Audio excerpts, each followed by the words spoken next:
Assalamualaikum warahmatullahi wabarakatuh. Hai para pembelajar sosiologi, apa kabar semua? Semoga kalian selalu diberi kekuatan oleh Allah Subhanahu wa Ta'ala dan diberi semangat untuk terus belajar dan berkarya. Bertemu kembali dengan saya Siti Atmi SPD dalam video pembelajaran yang sangat sederhana ini berkaitan dengan materi Sosiologi kelas 11 semester 3. Pada video pembelajaran kali ini, kita masih berada di kompetensi dasar 3.2, yaitu mengenai permasalahan sosial di masyarakat. Nah, video saya pada kesempatan ini akan menjelaskan submateri dari KD 3.2 tersebut, yaitu tentang faktor penyebab munculnya masalah sosial. Adapun tujuan pembelajaran yang ingin dicapai dari materi ini adalah peserta didik mampu menjelaskan faktor-faktor penyebab munculnya masalah sosial.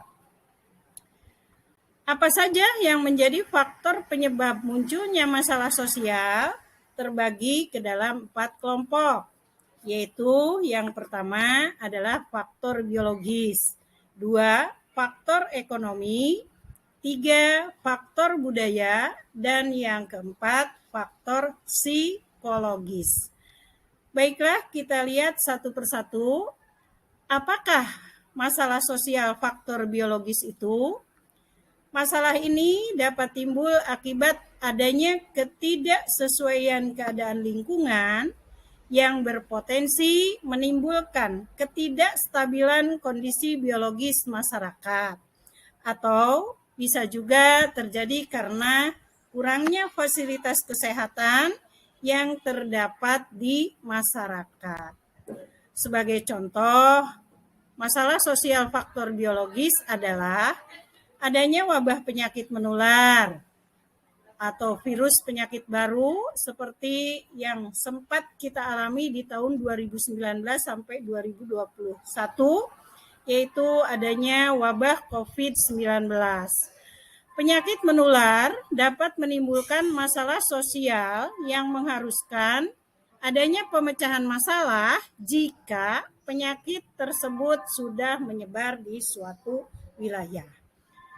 Oke, kita lanjutkan yang kedua, yaitu faktor ekonomi. Apa yang dimaksud masalah sosial faktor ekonomi adalah faktor ekonomi merupakan faktor terbesar penyebab masalah sosial.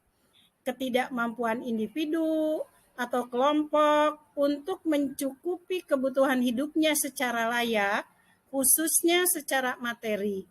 Masalah ekonomi adalah masalah serius yang dihadapi oleh masyarakat. Dalam hal ini, kehadiran pemerintah untuk mengatasi masalah ekonomi sangatlah diharapkan. Contoh-contoh masalah ekonomi adalah kemiskinan, kriminalitas, ya.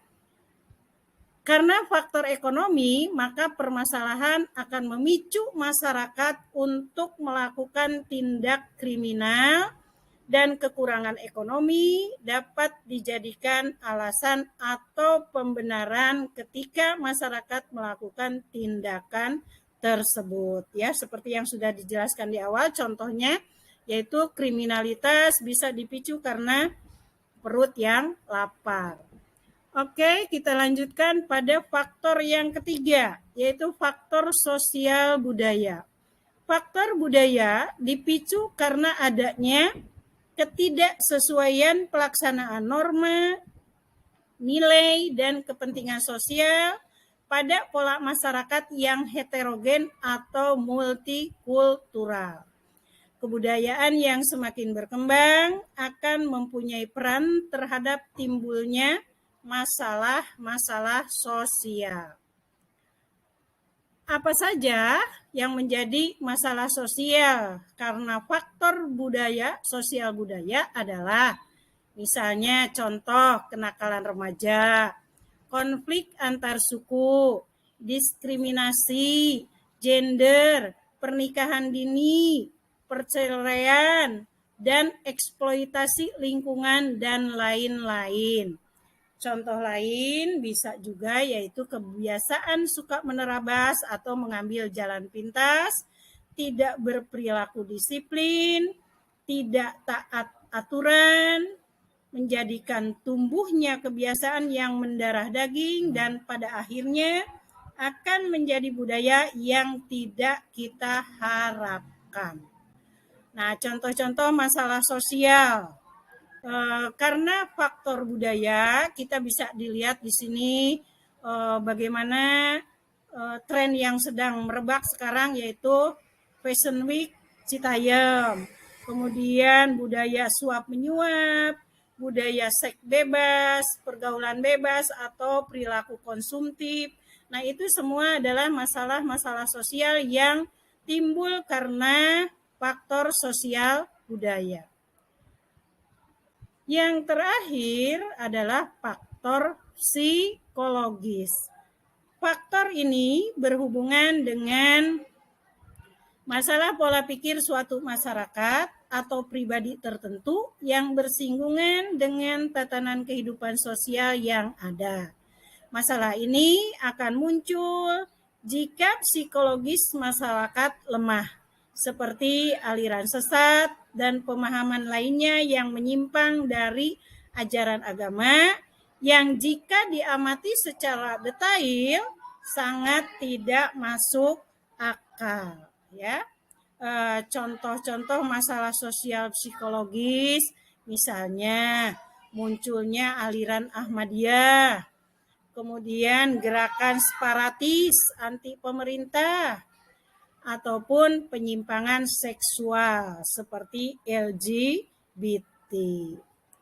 Demikian video pembelajaran yang dapat saya sampaikan. Terima kasih. Sampai jumpa pada video pembelajaran berikutnya. Wassalamualaikum warahmatullahi wabarakatuh.